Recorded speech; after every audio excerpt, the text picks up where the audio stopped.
வணக்கம் நண்பர்களே. இது நங்கூரம் நான் முருகேசன். இந்த காணொளியை பார்க்கும் நண்பர்கள் தயவுசெய்து சப்ஸ்கிரைப் பண்ணுங்கள், ஷேர் பண்ணுங்கள், லைக் பண்ணுங்கள், கமெண்ட் பண்ணுங்கள். உங்களுடைய பொன்னான ஆதரவை எங்களுக்கு கொடுங்கள். நன்றி. பிரதமர் மோடி 2 நாளைக்கு முன்னாடி பிரதமர் மோடி வந்திருக்காரு. தமிழ்நாட்டில் சுற்றுப்பயணம். அப்புறம் அந்த பாலத்தை திறந்து வச்சுருக்காரு.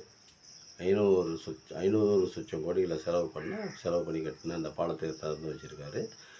சரி, அதெல்லாம் இருக்கட்டும். இப்போ அவர் வரவேற்கிறதற்கு தங்கம் தென்னரசு அப்படிங்கிற நிதித்துறை அமைச்சர், அப்புறம் பிடிஆர் பழனிவேல்ராஜன் ஐயா அவர்கள் 2 பேரும் போய் அவரை வரவேற்று அவருடைய நிகழ்ச்சிகளை கலந்துக்கிட்டு இருக்காங்க.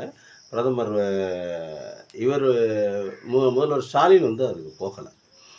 ஏன் போகலைன்னா, அதற்கு முன்னாடியே நிச்சயிக்கப்பட்ட அந்த ஒரு சில விழாக்களில், அந்த தேதி குறிப்பிட்ட நிச்சயிக்கப்பட்ட விழாக்களில் அவங்க போயிட்டாங்க. இவங்க பிரதமர் வர்றது வந்து இப்போ ஒரு 3 வாரம் 4 வாரத்துக்கு மட்டும் தான் தெரியும்.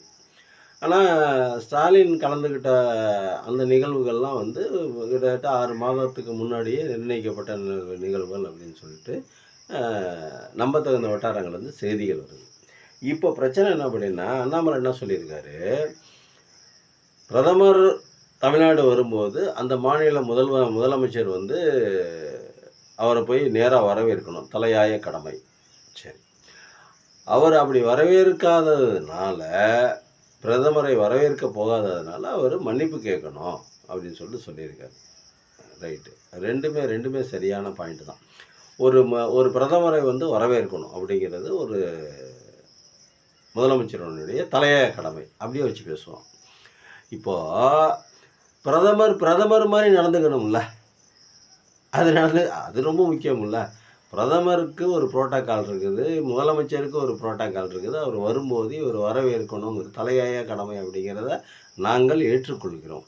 பிரதமர் மாதிரி நடந்துக்கணும்ல, நடந்துக்கல. இன்னொரு அம்மா தமிழிசை என்ன சொல்லியிருக்காங்க, இவருக்கு வந்து வெயிலுக்காக ரெஸ்ட் எடுக்கிறதுக்கு ஊட்டி பக்கத்துக்கு போயிட்டார், நீலகிரி பக்கத்து குளிர் பிரதேசங்களுக்கு சென்று விட்டார். இது எவ்வளவு ஒரு கீழ்த்தரமான ஒரு விமர்சனம். இதெல்லாம் வந்து நம்ம மக்கள் வந்து புரிஞ்சிக்கணும். இப்போ அண்ணாமலை சொல்கிற மாதிரி வந்து மன்னிப்பு கேட்கணும். எதுக்கு மன்னிப்பு கேட்கணும்? பிரதமர் மாதிரி நடந்துக்கிறாரா? இல்லை. என்ன மாதிரி நடந்துக்கிறாரு? பொய்யா சொல்லியிருக்காரு மேடையில். என்ன மாதிரி பொய்யா சொல்லியிருக்காரு? தமிழ்நாட்டினுடைய ரயில்வே துறைக்கு 7 மடங்கு அதிக நிதி ஒதுக்கியிருக்கோம் அப்படிங்கிறாரு. 7 மடங்கு நீங்கள் நிதி ஒதுக்கி நீங்கள் எங்களுக்கு என்ன பண்ணீங்க? எங்களுக்கு என்ன பிரயோஜனம்? ரயில்வேக்கு ரயில் பெட்டி வாங்குறதுக்கு, செய்கிறதுக்கு, பிளாட்பாரத்தை சீரமைக்கிறதுக்கு, ரயில்வே சம்மந்தமான வேலைகளை பார்க்குறதுக்கு செஞ்சுருக்கீங்க. மக்களுக்கு வசதி பண்ணி கொடுத்துருக்கீங்க. தமிழ்நாட்டுக்கு என்ன பிரயோஜனம்? அது தமிழ்நாட்டில் தான் இருக்குது. சரி, ரைட்டு. தமிழ்நாட்டில் இருக்கு 7 மடங்கு நிதி ஒதுக்கிறீங்க, செஞ்சுருக்கீங்க. 7 மடங்கு நிதிங்கிறது உண்மையாக பொய்யான்னு தெரியல. அது ஒரு பக்கத்துக்கட்டும். அந்த அளவுக்கா நீங்கள் தமிழ்நாட்டுக்கு 7 மடங்கு ரயில்வே நிதியை கொடுத்துருவீங்க, ரயில்வே நிதியை வந்து 7 மடங்கு ஒதுக்கி கொடுத்துருவீங்க. அது ஒரு பக்கத்துக்கட்டும். இந்த 7 மடங்கு ஒதுக்கியிருக்கீங்கன்னே வச்சுக்குவோம். அப்படி பார்த்தாவே உங்களுக்கு பல 1000 கோடி ரூபாய்கள் லாபம் வருது ரயில்வே துறையில். இப்போ நாங்கள் ரயில்வே துறையில் எதுவுமே பண்ணுறதில்ல. பொதுமக்களாகிய நாங்கள் தமிழ்நாட்டில் சொல்கிறாங்க, தமிழ்நாட்டில் தென் மாவட்டங்கள் பூராவே எதுவுமே பண்ண மாட்டாங்க. கண்ணியமாக நடந்துக்குவாங்க. அதுவும் குறிப்பாக தமிழ்நாட்டில் எந்த பிரச்சனையும் பண்ண மாட்டாங்க. ஒரு சங்கிலியை பிடிச்சி இழுக்கிறது கூட, அந்த அபாய சங்கிலியை அதை பிடிச்சி இழுக்கிறது கூட யோசிப்பாங்க. அபாய சங்கிலி அதுக்கு பேர் ஏதோ ஒரு சங்கிலி, அதை பிடிச்சி இழுக்கிறது கூட யோசிப்பாங்க. ஏன்னா அரசு துறை மேலே தமிழக மக்களும் சரி, தென்னாட்டு மக்களும் சரி ஒரு மரியாதை, ஒரு மதிப்பு வச்சுருக்காங்க. சட்டங்களை மதிப்பவர்கள். எந்த விதமான இழப்பும் வராது உங்களுக்கு. அங்கே ஏசி பெட்டியை கல் எடுத்து அடித்து உடச்சி திறந்து உள்ளே போய் உட்காந்துருங்க, அந்த மாதிரி நினச்சிங்களா? இல்லை டிரைவர் உட்காந்துருக்கிற பெட்டியில் போய் நாங்கள் ஒரு 10-20 பேர் ஏறி உட்காந்து வந்தாங்க, இடம் இல்லைன்னு உட்காந்து வந்தாங்களே, அந்த மாதிரி நினச்சிங்களா? இல்லை முன்னாடி ரிசர்வ் பண்ண கம்பார்ட்மெண்ட்டில் ஏறி உட்காந்துக்கிட்டு நாங்கள் தான் போவோம், இது எங்கள் ரயில்வே அப்படின்னு சொல்லிட்டு சொன்னாங்க. அது மாதிரி தமிழ்நாட்டு மக்கள் எதுவும் பண்ணுறாங்களா? இல்லை அங்கேருந்து ராமேஸ்வரம் டூர் வர்றதுக்கு 200 பேர் 300 பேர் சேர்ந்த மாதிரி ஏறி வந்து திருச்சி ஜங்ஷனில் வந்து உட்காந்துக்கிட்டு நாங்கள் வந்து இது எங்கள் ரயில்வே, நாங்கள் டிக்கெட் எடுக்க மாட்டோம், எங்கடா டிக்கெட்லாம் கொடுங்கடா அப்படின்னா, நாங்கள் டிக்கெட் எடுக்க மாட்டோம், இது ரயில்வே, இது எங்கள் ஊர் ரயில்வே அப்படின்னு சொல்லிட்டு சொல்கிறாங்களா? எந்த ஊருக்கு போனாலும் கரெக்டாக டிக்கெட் எடுத்துகிட்டு வராங்கல்ல. எந்த ஊருக்கு போனாலும் கண்ணியமாக ஏறி போய்ட்டு கண்ணியமாக வராங்கல்ல, ரிசர்வ் பண்ணி தானே போகிறாங்க. முறையாக போய்ட்டு முறையாக வராங்கல்ல, ஏசி பெட்டியை உடைக்கல, ரயில்வே பெட்டிக்கு சேதாரம் இல்லைல்ல, டிக்கெட் எடுக்காமல் மக்கள் பயணிக்கலைல்ல, வருமானம் தானே வருது, லாபம் இல்லையே. எதையாவது போட்டு உடைச்சோம்னா லாபம். கண்ணாடி கிண்ணாடியை உடைச்சி, ஜன்னலுக்கு கதவை உடைச்சி உள்ளே போய் உட்காந்தா அதெல்லாம் வந்து நட்டம்னு சொல்லலாம். தமிழ்நாட்டு மக்கள் நட்டத்தை ஏற்படுத்துறது இல்லையே, லாபத்தை தானே ஏற்படுத்துகிறாங்க. அடுத்தாப்புல வர்ற கடிதங்கள்லாம் எனக்கு ஆங்கிலத்திலலாம் கையொப்பமிட்டு வருது அப்படின்னு. ஆங்கிலத்தில் கையொப்பமிட்டதுனால என்ன தவறு? ஆங்கிலத்தில் கையொப்பமிட்டதுனால ஏதாவது ஒரு சின்ன தவறு சொல்லுங்கள். எந்த தவறுமே இல்லையே. ஆங்கிலத்தில் கையெழுத்து போடலாமே. உலகத்தில் எல்லாமே ஆங்கிலத்திலாம் கையெழுத்து போடுறாங்க. நீங்கள் ஐயா வந்து பிரதமர் மோடி வந்து இங்கேருந்து வெளிநாடு டூருக்கு போகிறாரு, அடிக்கடி போகிறாரு. அந்த வெளிநாட்டில் டூரில் போயிட்டு எல்லாத்தையும் ஹிந்தியிலேயே பேசிடுவாரா? டெலிபிரிண்டர் வச்சு பேசினாலும் சரி, பேப்பரில் எழுதி பேசினாலும் சரி, எல்லாத்தையுமே ஆங்கிலத்தால் பேசுகிறாரு. அதில் என்ன குற்றம் இருக்குது? ஆங்கிலத்தில் தமிழ்நாட்டினுடைய மொழி கொள்கையே இருமொழி கொள்கை தானே. தமிழ் ஆங்கிலம் ரெண்டும் தானே. தமிழ் ஆங்கிலத்தை படித்ததுனால தான், ஆங்கிலத்தை கையெழுத்து போடுறதுனால தான் இன்றைக்கி உலகின் பல இடங்களில் வந்து தமிழன் கொள்ள வச்சுக்கிட்டு இருக்கிறான். அது தெரியும் தானே உங்களுக்கு. உங்களுக்கு இங்கிலீஷ் தெரியாதோ? உங்களுக்கு ஆங்கிலம், பிரதமருக்கு ஆங்கிலம் தெரியாதோ? ஹிந்தி மட்டும்தான் தெரியுமோ? ஹிந்தி குஜராத்தி 2 மட்டும்தான் தெரியுமோ? ஆங்கிலம் தெரியுமா? தெரியாதா? தெரியல. ஆங்கிலத்தில் போடுறதுலாம் என்ன தவறு? தமிழில் போடலன்னு சொல்ல வரீங்களா? தமிழ் மேலே நீங்கள் ரொம்ப கரிசனம் காட்டாதீங்க. அது எங்களுக்கு தெரியும். நாங்கள் எங்கள் மொழியை, எங்களுடைய தாய்மொழியை எப்படி காப்பாற்றிக்கணும், என்ன பண்ணணும் அப்படின்னு எங்கள் மாநிலங்க முதல்வருக்கு தெரியும், மாநிலத்தில் இருக்கிற மக்களுக்கு தெரியும், மாநிலம் இருக்கிற தமிழ் தேச ஆதரவாளர்கள் அதெல்லாம் அதை பார்த்துக்குவாங்க. நீங்கள் அதை பற்றிலாம் கவலைப்படாதீங்க. உங்களுக்கு இங்கிலீஷில் வந்துச்சா ரைட்டு, விட்டுருங்க. அது நல்ல விஷயம் தானே.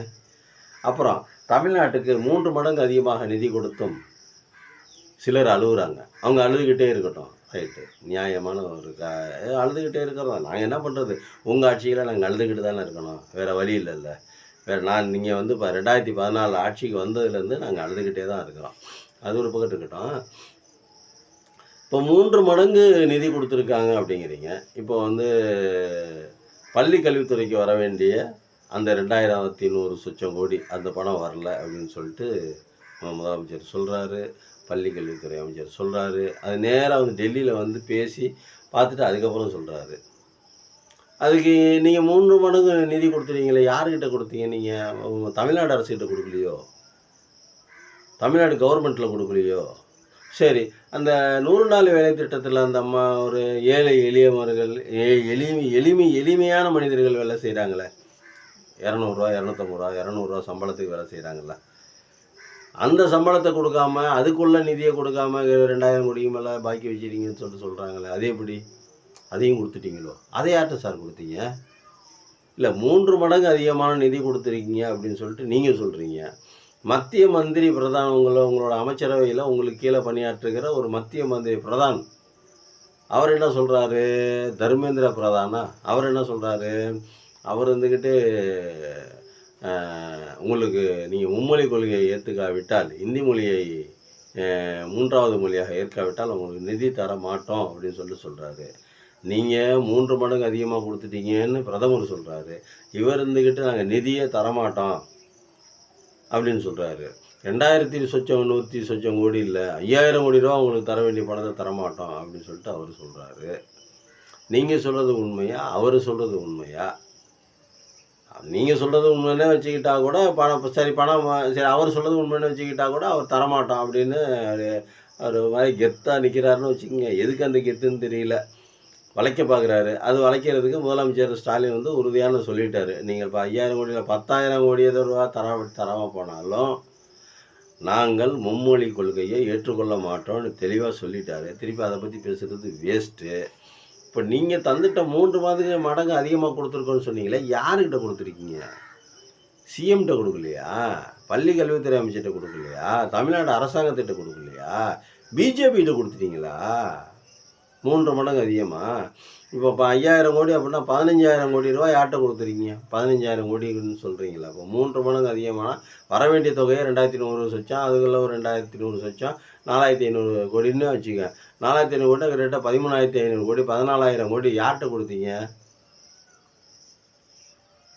தமிழ்நாடு அரசுக்கிட்ட கொடுத்தீங்களா, சிஎம்கிட்ட கொடுத்தீங்களா, பள்ளி கல்வித்துறை அமைச்சர்கிட்ட கொடுத்தீங்களா, இல்லை அரசாங்கத்துக்கு நேராக அனுப்பிச்சி விட்டீங்களா, இல்லை பிஜேபி கிட்ட கொடுத்துட்டீங்களா? இல்லை, தெளிவு வரணும்ல. 3 மடங்கு அதிகம் அவங்க கொடுக்கலங்கிறாங்க தமிழ்நாடு கவர்மெண்ட்டில். நீங்கள் கொடுத்தேங்கிறீங்களே, இதில் எது உண்மை எது பொய் நம்ம தெரிஞ்சுக்கணும்ல, மக்கள் தெரிஞ்சுக்கணும்ல. நீங்கள் 3 மடங்கு அதிகமாக நிதி கொடுத்துட்டு அழுகுறாங்கிறீங்க. தமிழ்நாடு மக்கள் அழுகுறாங்க, அழுதுகிட்டு தான் இருக்கணும், வேறு வழி என்ன பண்ணுறது. 2014 அழுவ ஆரம்பித்தான்.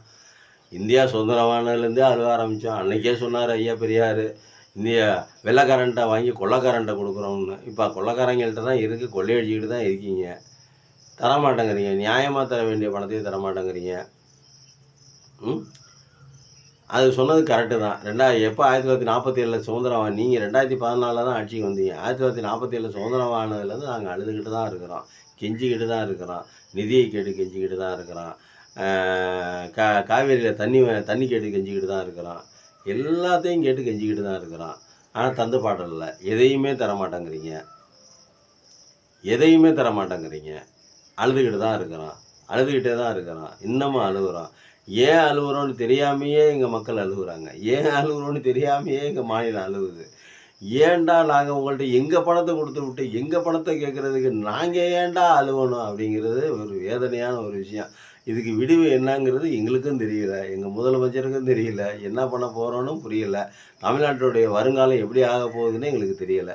சரி, அது ஒரு பக்கம் இருக்கட்டும். நீங்கள் பணத்தை யாருக்கிட்ட கொடுத்தீங்கன்னு சொல்லுங்கள். தவறி போய் நீங்கள் பாட்டு வேறு ஒரு மாநிலத்துக்கு எது போட்டு விட்டீங்களோ, பீகார், உத்தரப்பிரதேசம் அந்த மாதிரி ஏதாவது கொடுத்துட்டீங்களோ, பயமாக இருக்குங்க. நீங்கள் கொடுத்துட்டீங்கன்னு சொல்கிறீங்க, போஸ்ட்டில் கிஸ்ட்டில் மாறி போயிடுச்சோ, பின்கோடு இது மாதிரி போட்டீங்களோ, தெளிவாக தானே போட்டீங்க. தமிழ்நாடு சீஃப் மினிஸ்டரு, தமிழ்நாடு அரசு அப்படின்னு தானே போட்டீங்க. ஏதாவது உத்தரப்பிரதேச, யூபி அரசு, இல்லை பீகார் அரசு அப்படின்னு தான் போட்டு விட்டீங்களா? ஒன்றும் புரியலையா? அது வேறு பயமாக இருக்குது. இங்கே வர வேண்டிய பணம் வேறு கிட்டாவது போயிடுச்சா என்னன்னு தெரியல. 3 மடங்கு அதிகமாக நிதி கொடுத்தேன்னு நீங்கள் சொல்கிறீங்க. நாங்கள் 5000 கோடி ரூபா நாங்கள் நிப்பாட்டி வச்சுருக்கோன்னு மத்திய மந்திரியே சொல்கிறாரு. எங்கள் மாநிலத்தில் எங்கள் முதல்வர், பள்ளிக்கல்வித்துறை அமைச்சர் எல்லாருமே சேர்ந்துக்கிட்டு நிதியே வரல, நிதி கொடுக்க மாட்டாங்கிறாங்கன்னு சொல்கிறாங்க. நீங்கள் அனுப்பிச்சி விட்ட அந்த 5000 3 மடங்கு அதிகமாக பணம் கொடுத்து அனுப்பிச்சி விட்டீங்க பார்த்தீங்களா, அதை முதல்ல செக் பண்ணுங்கள். யாருக்கு அனுப்பிச்சி விட்டீங்க, எந்த மாநிலத்துக்கு அனுப்பிச்சி விட்டீங்க? ஒருவேளை ஃபாரினுக்கு எது ட்ரம்புக்கு எது அனுப்பிச்சி விட்டீங்களோ, இல்லை இப்போ இந்த இதில் நிலநடுக்கம் வந்துச்சுல, அதுக்கே மாற்றி அனுப்பிச்சி விட்டீங்களோ? அதுக்கு அனுப்பிச்சி விட்டது தான் இங்கே அனுப்பிச்சி விட்டதா சொல்கிறீங்களா? என்ன சொல்கிறீங்க? பொய் சொல்கிறீங்களா, உண்மையாக சொல்கிறீங்களா, இல்லை எங்கே போயிருக்கு? ஒன்றும் மென்டலாகி விட்ருவீங்க உங்களுக்கு தமிழ்நாட்டு மக்களை. ஏற்கனவே அழுதுகிட்டு இருக்காங்க, அதை நீங்களே ஒத்துக்கிறீங்க. உங்கள் ஆட்சியின் கீழே அழுதுகிட்டு தான் இருக்கணும். இப்போ பணத்தை வேறு 3 மடங்கு அதிகமாக கொடுத்தேன்னு சொல்கிறீங்க. எங்கே போச்சு, என்ன பண்ணுச்சு, என்ன நடந்துச்சு ஒன்றுமே தெரியலை. அட்ரஸ் கொஞ்சம் கரெக்டாக பண்ணுங்கள். மணி ஆர்டர் அனுப்பிச்சி விட்ருந்தாங்க, அந்த போஸ்ட் ஆஃபீஸில், அந்த போஸ்ட் ஆஃபீஸில் கிஸ்ட் ஆஃபீஸில் ஏதாவது ஒன்று கூப்பிட்டு கேளுங்க. எங்கேயா பணம் கொடுத்துருங்க, எங்கேயா அனுப்பிச்சி விட்றீங்க, எங்கே எந்த டிபார்ட்மெண்ட்டில் கொரியலுக்குள்ளே அனுப்பிச்சி விட்டீங்களா, இல்லை என்ன விஷயம், அது கொஞ்சம் கூப்பிட்டு கேளுங்க ஐயா பிரதமர் மோடி அவர்களை.